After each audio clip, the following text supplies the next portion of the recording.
Hey, how's it going, y'all? Welcome back. Today we're here with Sam Kennedy. She is a Master's of Fine Arts student here at the University of Tulsa. Thank you so much for coming to talk with us today. How's it going? Hi. It's going pretty well. It's a nice day.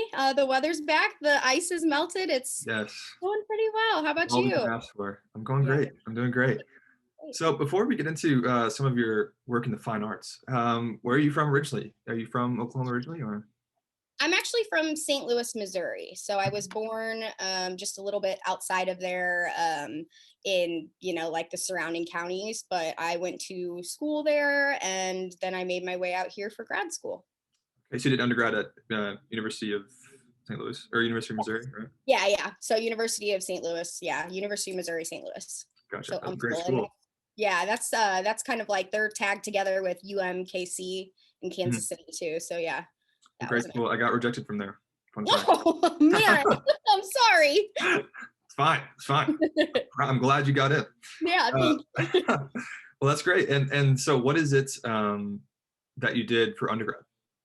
For undergrad, I got my bachelor's of fine arts in printmaking. So, and that's kind of what I'm in school for right now, master's of fine arts in printmaking. So, I did my bachelor of fine arts in printmaking, but then I also did an art history minor. Okay. Before we get into your specific work, how would you describe the idea of fine arts with printmaking versus um, something like the other week we interviewed a digital artist, Mhm. and your work is a lot more physical. So how would you explain that? So, the fine arts, something that I always think of when it comes to fine arts is concept. There's the fine arts are very concept driven, Mhm. especially in contemporary society. You've had artists that have painted the figure or painted the portrait beautifully. And at this point in contemporary art society, people are asking, what are you showing us? What are you telling us with this work? Instead of what are you presenting me? It's more of like, what kind of conversation or what kind of issue is this artist bringing up or talking Sure. about throughout their work? So Right. I would say that, yeah, definitely fine arts are definitely more like conceptual. So Right. Right. Okay. Interesting. So like I said, the work you do is definitely more physical. Some of your pieces take up whole rooms, and so explain what the process is like for you when you're trying to come up with a concept like that. When you're given that space, when you're given that freedom. right. So some of the things that I've done, like the installations in larger spaces, usually I see the space first. And there's a lot of artists that will have larger pieces put up, but they're focusing more on the piece in of itself instead of how the piece is going to interact with its environment. Hmm. So Okay. installation is something that's really exciting for me. So when I see a space that kind of informs me on how I'm going to make this piece or create this piece. And I knew that in the Alexander Hogue Gallery where my show is, I Mhm. knew that I wanted something large in there. So I did another installation. Cool. So how did you? At what point did you kind of get into fine arts and printmaking? Was it always a goal of yours when you went to college, or did you kind of So the I was really lucky to go to a high school that really valued the arts, and we had a teacher for each section. So we had a painting teacher, we hmm, had a ceramics teacher, we had a graphic design teacher, we had a design teacher, and then we had a printmaking teacher. And my printmaking teacher was great, and it was something that it was a process that I first learned in high school that I didn't quite understand.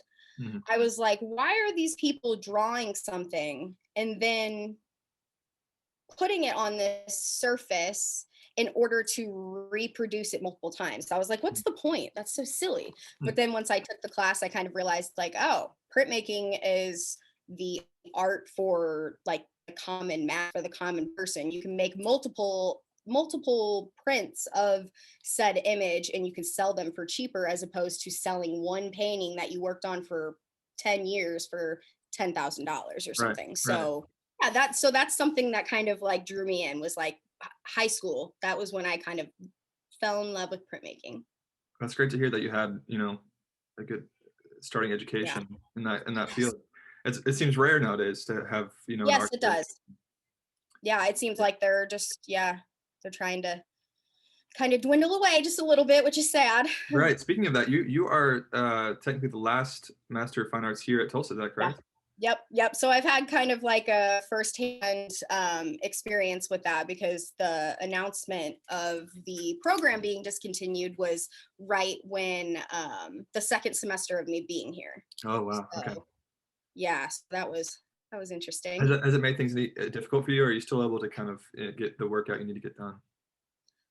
I I would say that the work that I got done, while I'm glad that I got it done and I'm very happy with it, I think that it would have been completely different had the decision been different with school, For because sure. um currently I don't really have a cohort right now. I'm the last one, so I don't have students to um create like a community with.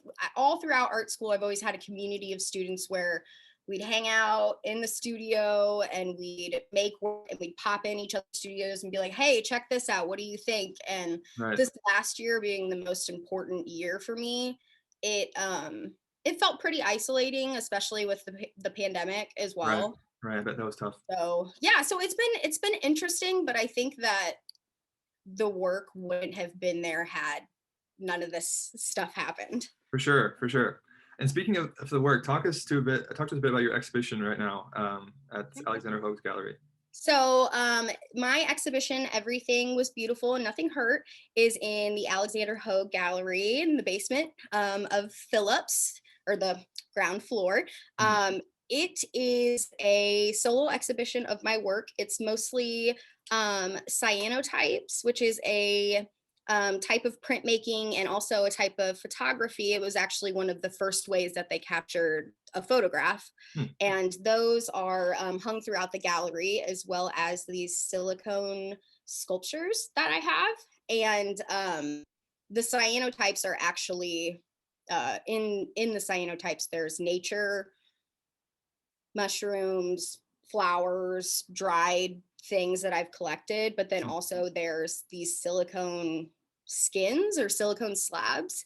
And it's molds taken from my own body, but also the people that were closest to me as well. So, like my family.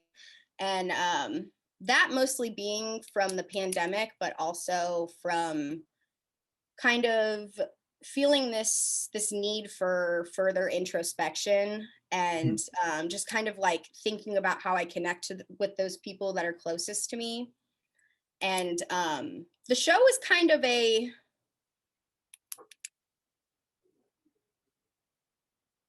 like my psyche, if I Okay. could explain it like that. Like, it's a Yeah. little more personal, but I would explain the show as like a glimpse into the way that I process the world. Mhm. It's very I wouldn't want to say somber, but it's very kind of it is what it is. And you see it, Yeah. you can't really tell if these figures are emerging or if they're decomposing. You can't tell if they started out as something else and they're transforming into humans.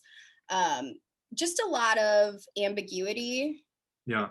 and but also um, analyzing the way that I preserve these memories and the way that I preserve this introspection that I've been exploring. Right. I love the way it's presented. It's very unique. You know, I've never, especially with the silicone sculptures, I've never really seen anything like that. It kind of gave me. Tell me if this is the wrong perception, but it gave me like an eerie vibe. Kind of seeing like the pieces of the face as well as the texture of the silicone. Mhm. Yeah. Um, but you know, I really enjoyed it. Thank you. Yeah, they're silicone sculptures, and then I actually made the frames that go around them as well. Those are Hmm. cast resin frames, and I have them pinned up on velvet. And really, a lot of it is supposed to reference the like a sanctuary, like a Catholic church, and Hmm. reliquaries. So a relic is usually a piece of a saint, like maybe a piece of their toe or maybe their hair or something. And then the reliquary is the box that this body part goes into. And Right. I viewed a lot of these sculptures and a lot of the cyanotypes on the walls as relics of my own life. So I kind of brought them all together and adorned them in a way that was similar to um, like Catholicism. Sure. Um, so yeah, because I was raised Catholic, and that was just something that was like ingrained in my mind. So that was something that that was like my first introduction to art was Catholicism, and then also like now I'm like revisiting it again. Right. So yeah, It seems like a lot of people that were raised Catholic, it doesn't definitely has a large impact on yeah, their psyche and the yeah, way they live their life today. It makes yeah, sense. Well, that's happening right now, Alexander Hogue Gallery. yeah. So if anyone's interested, please check that out. It's really really interesting. So, and as far as your plans for the future, once you finish your masters, do you have anything in mind? Are you still going to continue along this road? What's your plan?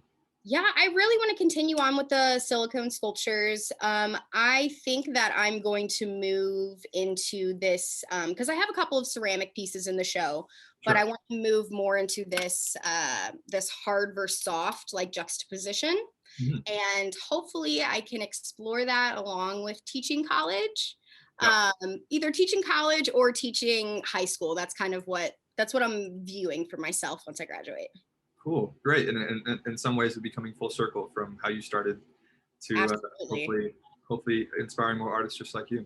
that would be Well, great. that sounds great. Yeah. Well, thank you so much for coming and talking with us today. We really appreciate it.